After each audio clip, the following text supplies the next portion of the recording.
Let's have a seat. Thank you, thank you, thank you, thank you. Let's have a seat.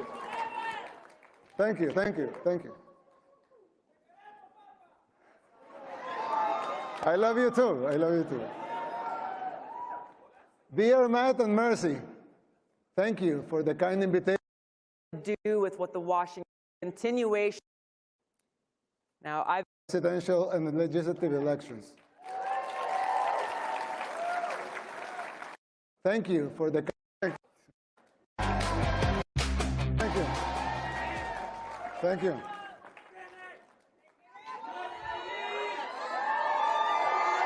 Thank you, thank you. Thank you very much. Gracias, gracias. Thank you, thank you. Gracias, muchas gracias, muchas gracias. Thank you, everyone. Thank you, everyone. Thanks, thanks. Let's have a seat. Thank you, thank you, thank you, thank you. Let's have a seat. Thank you, thank you, thank you. I love you too, I love you too. Dear Matt and Mercy, thank you for the kind invitation to have me here at CPAC.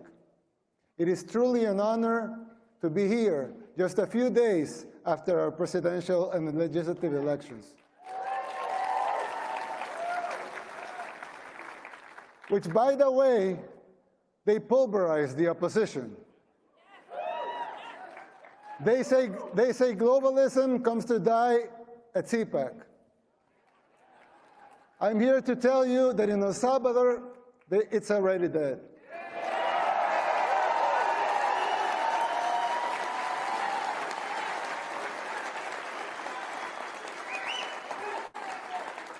But if you want globalism to die here too, you must be willing to unapologetically fight against everything and everyone that stands for it.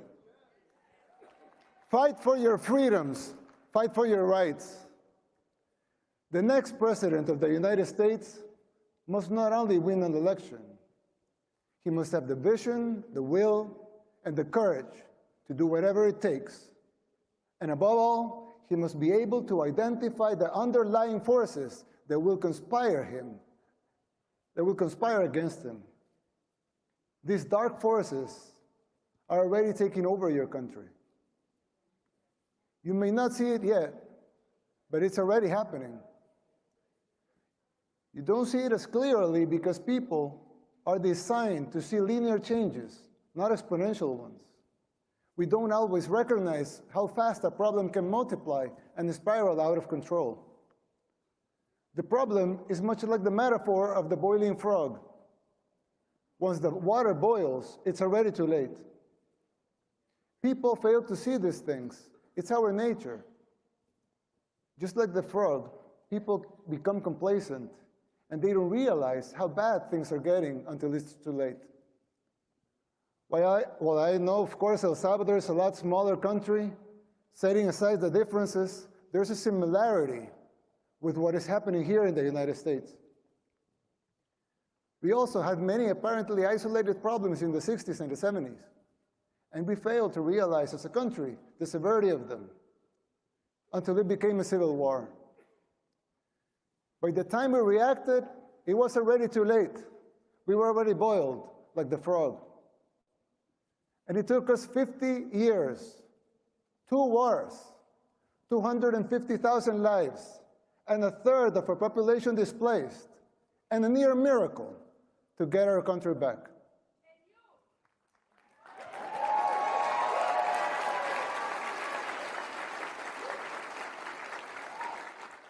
As your friend, I want to issue this warning so you don't make the same mistakes we did in the 60s and the 70s.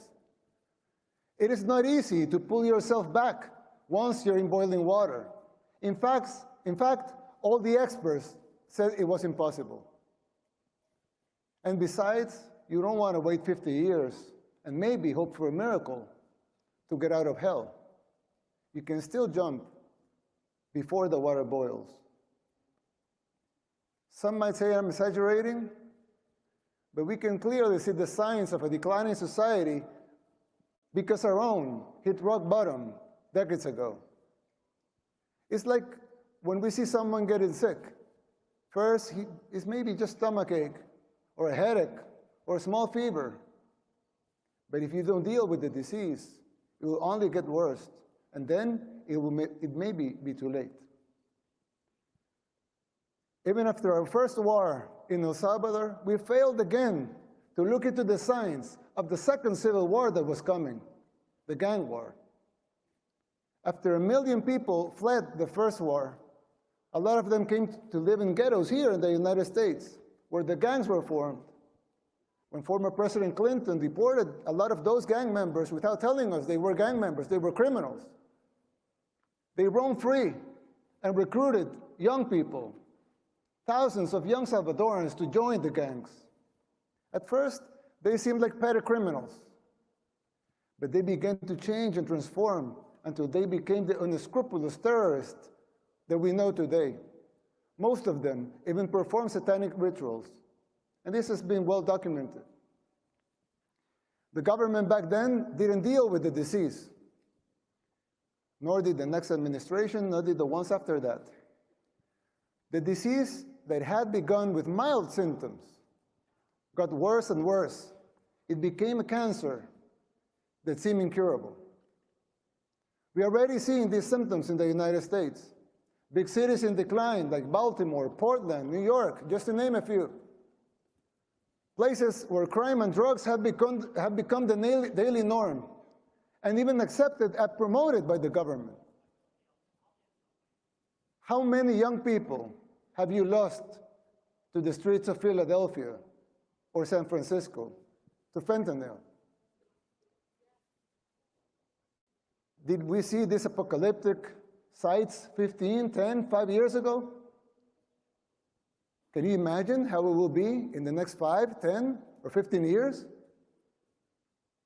The same thing was happening in El Salvador. In the span of less than a decade, gangs took control of all the country and our society. They evolved into a parallel government, controlling elections and even political parties. Every aspect of the daily life of most people was controlled by the gangs. Murder capital of the world is a tragic title to hold.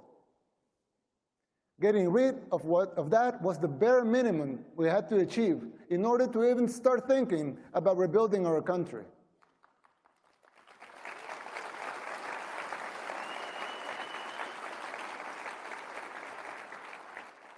But jumping out of the water when it's already boiling is an almost impossible feat. You are not there yet. And believe me, you don't want to be. We did the unthinkable to cleanse our society. We arrested the terrorists, but we have to remove corrupt judges and corrupt attorneys and prosecutors.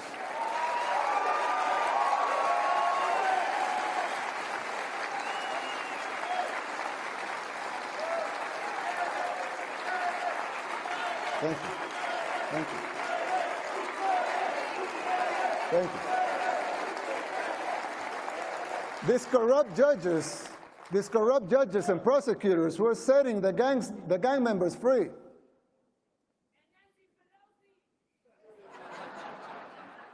And it wasn't just the gangs.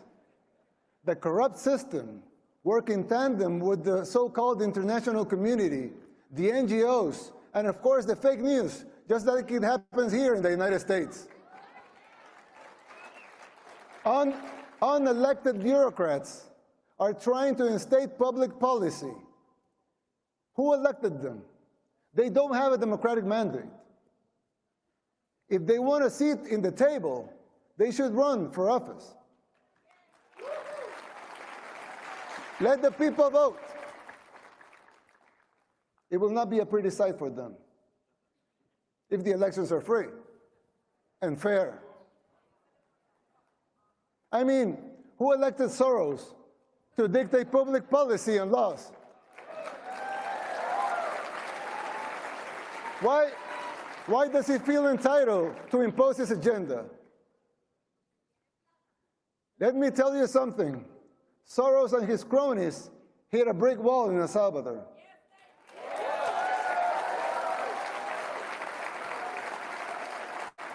Thank God, and all the glory be to him, Salvadorans are now immune to his influence. No one believes his lies anymore over there. We just had free and fair elections. And we won in a landslide with more than 84% of the vote.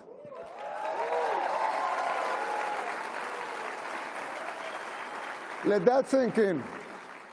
More than 84% of the people voted to continue our policies. Our victory is unprecedented in the history and modern democracies in the world. They also gave us a supermajority in Congress, more than that, 54 seats out of 60.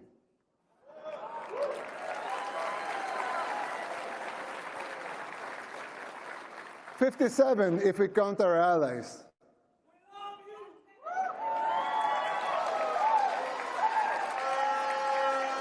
That's 95% of Congress. Let that also sink in. The people of El Salvador have woken up, and so can you.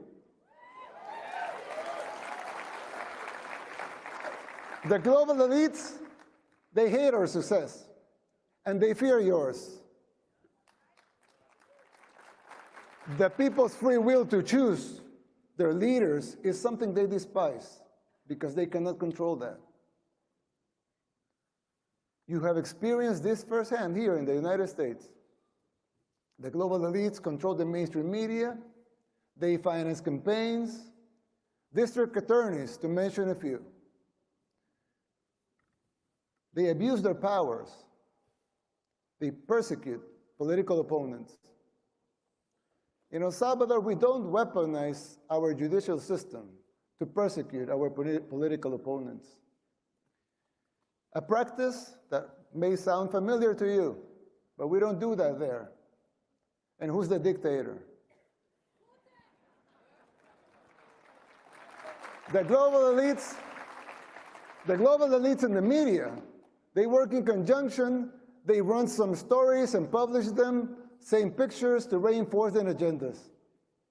You're no strangers to that here in the United States. We deal with that in El Salvador too. That is the free press that they talk about? Please.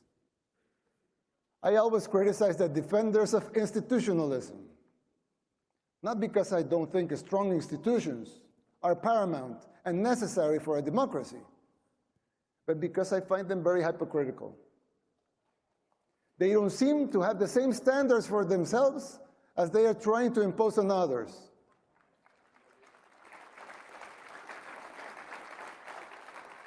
But there's yet another component that is more dangerous than a simple double standard. Institutions were created to serve the people and not the other way around.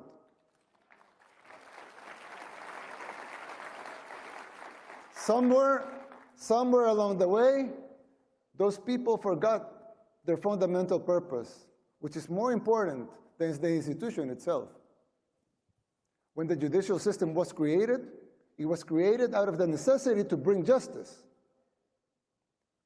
But now, it seems like survival and control of the judges, of the AGs, among others, are paramount. And the need to bring justice is merely a little more than an afterthought. Another example, the police was created to bring law and order. Let them seek law and order then. But now some of them are even afraid to do their job because they fear the consequences for doing it. They should be encouraged to fulfill their foundational roles without fear of repercussions that distract them from their missions.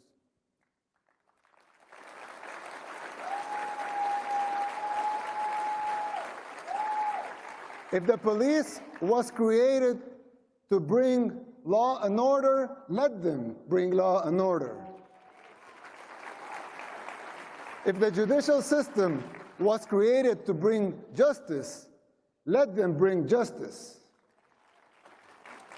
Let them protect their purpose at all costs. Same goes with the press. Let them be free. A democracy needs a free press. But to enjoy that membership, you must adhere to your duty as a reporter. Report the facts. Don't be a puppet of those who finance you or finance the organizations that you work for.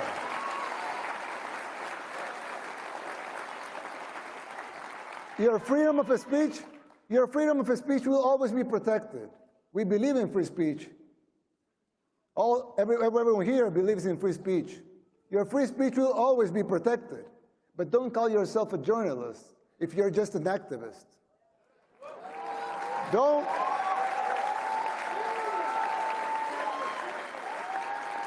call yourself independent if you depend in open society. Sarah's NGO for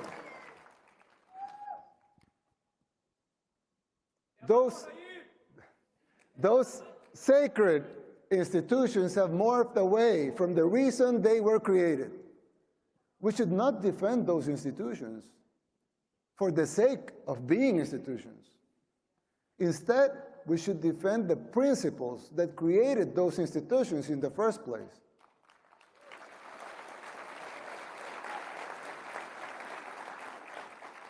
It's troubling to see that this is happening everywhere. Not only in El Salvador and the United States, it's happening everywhere. But even here, in the United States, in the most powerful country in the world, even here, it's happening. America should listen to these words, not because the El Salvador model should be replicated here, but because these specific examples apply to any nation that has lost or is losing its way.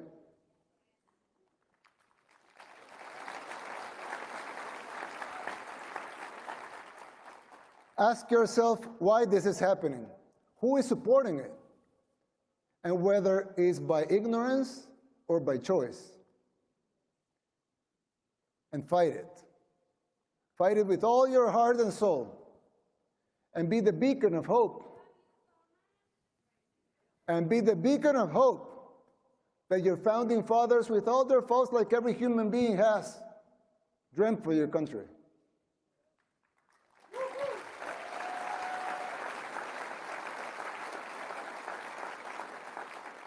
Fight for your freedoms, for your rights. Fight for the original purpose of these institutions and not their mere existence. It's still not too late. It can be done. It is time to erase these new paradigms that have been imposed in the recent years that make no sense.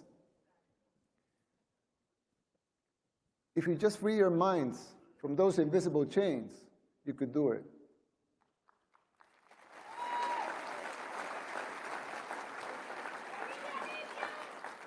This shift is an extremely dangerous trend that undermines these institutions. Effectiveness and their credibility is at stake, both home and abroad. This is a warning from a friend.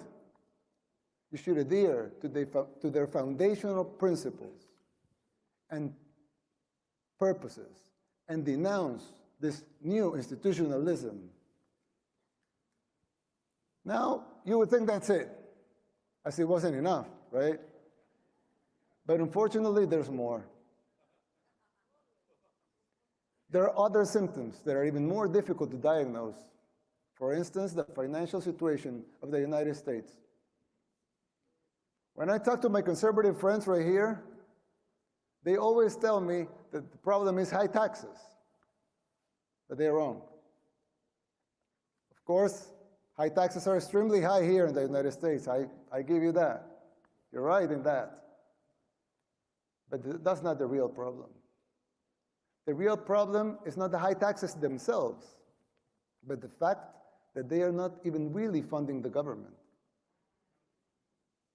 Not even those high taxes, higher than a lot of places in the world, not even those taxes are really funding the government. So who's financing the government? Government is financed by treasury bonds, paper. And who buys the treasury bonds? Mostly the Fed. And how does the Fed buy them? By printing money. But what backing does the Fed have for that money being printed? The Treasury bonds themselves. So basically, you finance the government by printing money out of thin air. Someone could ask, well, so if the government can print the limited amounts of money out of thin air, why did they collect taxes?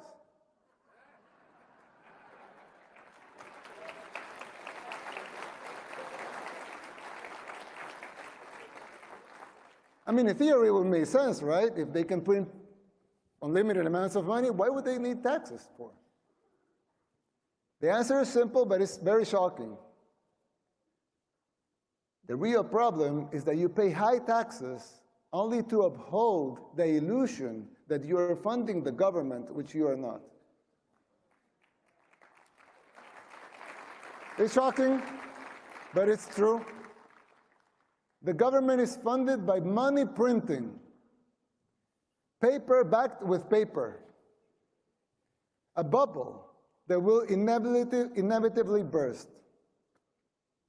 The situation is even worse than it seems, because if most Americans and the rest of the world were to become aware of this farce, confidence in your currency would be lost, the dollar would fall, and the Western civilization with it. If the next president of the United States doesn't make the necessary policies and structural changes, sooner or later that bubble will burst. There's still time.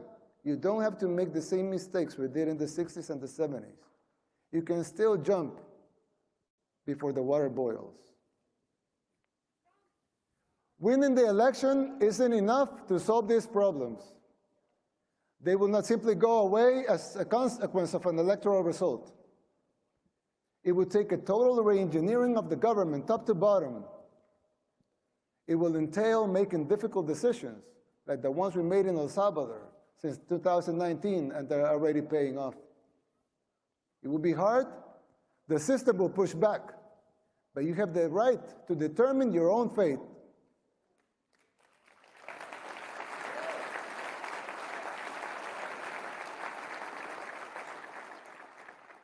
Salvadorans did the same. The decision for the direction of our nation was ours, and it continues to be ours. We didn't tolerate being told what to do.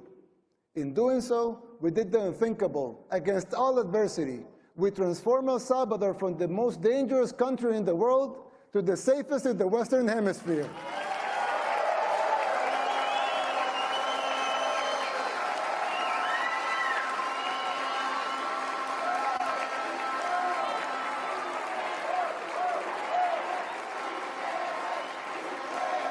Thank you.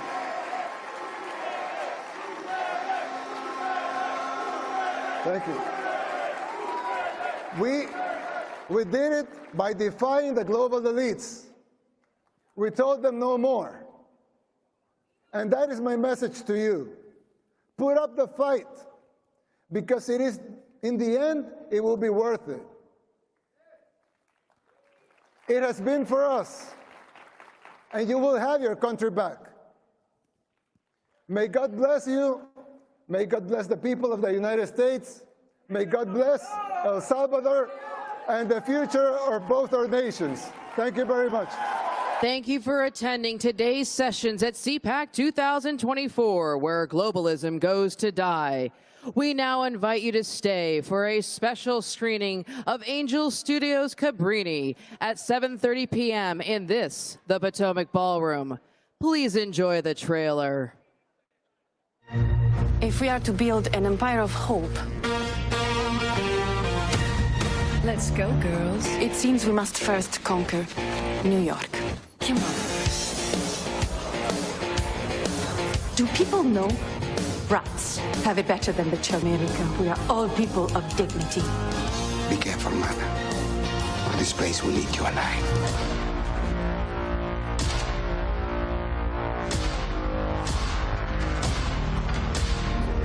You have swatted the hornet's nest. We are bold or we die. It's not safe. Not for you. I should get to work.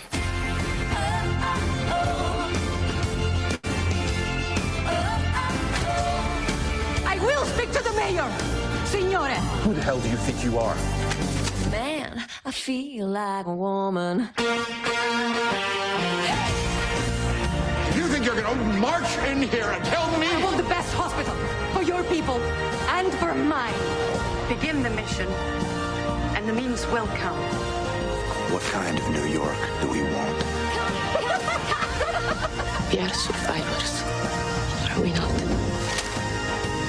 We are. Quanto rumore fa una donna da sola?